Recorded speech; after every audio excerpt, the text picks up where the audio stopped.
দেখেন ভাই, একটা টিমের সবসময় ব্যাটসম্যানরা কিংবা বোলাররা কিন্তু ম্যাচ জেতায় না। একটা টিমের ম্যাচ জেতাইতে অলরাউন্ডারদের অনেক বড় একটা ভূমিকা থাকে।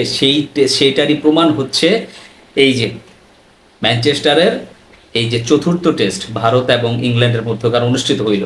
আপনি ভুলে গেলে চলবে না, প্রথম ইনিংসে ভারতের ব্যাটিং লাইন আপ কিন্তু ধসিয়ে দিয়েছিলেন বেন স্টোকস নিজ হাতে। পাঁচটা উইকেট নিয়েছেন এবং ব্যাটিংয়ে নেমে 147 রানের একটা বিধ্বংসী ইনিংস খেলেছেন। This was the part of Ben Stokes from the side of team England. ইংল্যান্ডের পক্ষ থেকে as an allrounder, as a captain, এই জিনিসটা ছিল আপনার বেন স্টোকসের করা। এইবার আসেন টিম ইন্ডিয়ার দিকে। টিম ইন্ডিয়ার তো ভাই বেন স্টোকসের মতো সবাই অলরাউন্ডার। সবাই অলরাউন্ডার কীভাবে দেখেন, রবীন্দ্র জাদেজা, ওয়াশিংটন সুন্দর।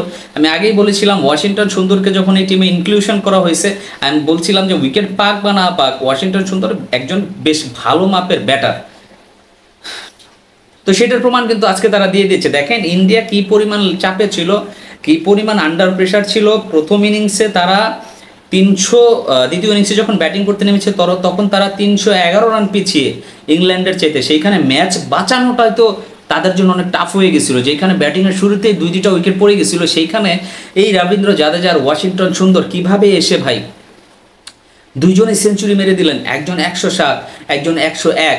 এটাও ভিন্ন কথা যে রবীন্দ্র জাদেজা একটা লাইফ পেয়েছিলেন ভাই, এটা খেলারই একটা অংশ। আর সেই লাইফটা পাওয়ার পরে যে সেটাকে কিভাবে কাজে লাগাতে হয়, রবীন্দ্র জাদেজার মতো এক্সপিরিয়েন্স অলরাউন্ডাররা সেটা বেশ ভালো করে জানে ভাই। তাদেরকে ছাড়বেন তো আপনি মরছেন।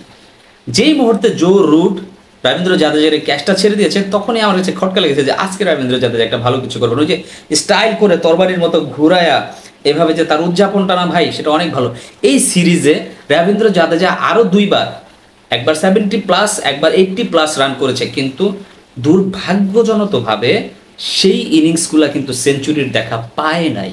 যদি পাইতো তাহলে আজকে সেঞ্চুরিটা নিয়ে যেমন রবীন্দ্র জাদেজার 5টা সেঞ্চুরি হয়েছে, ওই দুইটা থাকলে 7টা সেঞ্চুরি হয়ে যেত। তাহলে ভাই বোঝেন রবীন্দ্র জাদেজা কোন লেভেলের অলরাউন্ডার, কেমন পরিস্থিতি থেকে ইংল্যান্ডের ঘরোয়া কন্ডিশনে ইংল্যান্ডের মতো একটা টিমের এগেনস্টে দাঁড়িয়ে থেকে 107 রান করেছে।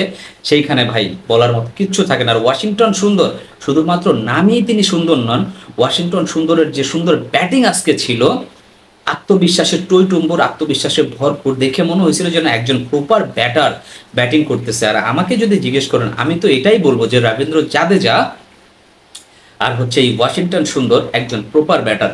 আপনাদেরকে দর্শক, যেই ওয়ার্ল্ড কাপে আপনার ইংল্যান্ড ট্রফি নিছিল ওডিআইতে, সে কথাটা মনে আছে? ধোনির সাথে শেষের দিকে এসে সেমিফাইনাল ম্যাচটা নিউজিল্যান্ডের এগেনস্টে কিন্তু অলমোস্ট জিতাই ফেলেছিল আপনার জাদু কিন্তু আজকে সবাই দেখছে। ওয়াশিংটন সুন্দরের সৌন্দর্য আজকে সবাই দেখলো। জাদু কিন্তু আমরা আগে থেকে দেখে আসছে। ওয়াশিংটন সুন্দরের সৌন্দর্য আজকে সবাই দেখলো যে তারা ক্যাপাবল, কি করার জন্য, কি করতে সক্ষম, তারা কি করতে সামর্থ্য রাখে।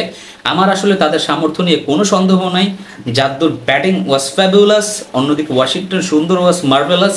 মানে কি বলবো, এদেরকে ভাই প্রশংসা দিয়ে করার মতো কোনো ইয়ে না, মানে কোনো ইয়ে নেই। কারণ যে সিচুয়েশনে খেলা হয়েছে ভাই, ওইরকম একটা সিচুয়েশনে যে কোনো টিম হাইরাই যাবে, এটা আপনি চিন্তা করতে পারেন। কারণ এই টেস্ট ম্যাচটা বাঁচাইতে হইলে 2 বলে 2টা উইকেট গেছে গা, হাতে 8 উইকেট নিয়ে 5টা সেশন ব্যাটিং করতে হইতে ভাই, 5টা সেশন।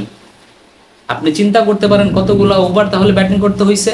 আজকে 90 ওভার, গতকালকে 60 ওভার, মানে 150টা ওভার ব্যাটিং করা লাগছে এই এই এই এই কয়েকজন ব্যাটসম্যানের মিলে। মানে কি দারুণ পারফরমেন্স ছিল ভাই। অলরাউন্ডিং পারফরমেন্স কাকে বলে? এইটা ছিল অলরাউন্ডিং পারফরমেন্স। আর টিম পারফরমেন্স, টিম কম্বিনেশন যখন ভালো হয়, সেটা শুধুমাত্র নট ফর টিম ইন্ডিয়া, সবার জন্যই ভালো হয়, সবার জন্যই ভালো হয়, সবার রেজাল্ট ভালো হয়, সব কিছুতেই ভালো হয়। তো যাই হোক, best of luck to team India for the next test match. But এই ম্যাচে সত্যিকার অর্থে জাদু আর ওয়াশিংটন সুন্দর ভাই একদম মন প্রাণ কাইরা দিছে। আপনাদের কি মনে হয় সেটা অবশ্যই ভিডিওর কমেন্ট সেকশনে কমেন্টস করে জানাই দিবেন। সবাই ভালো থাকবেন, সুস্থ থাকবেন। আসসালামু আলাইকুম।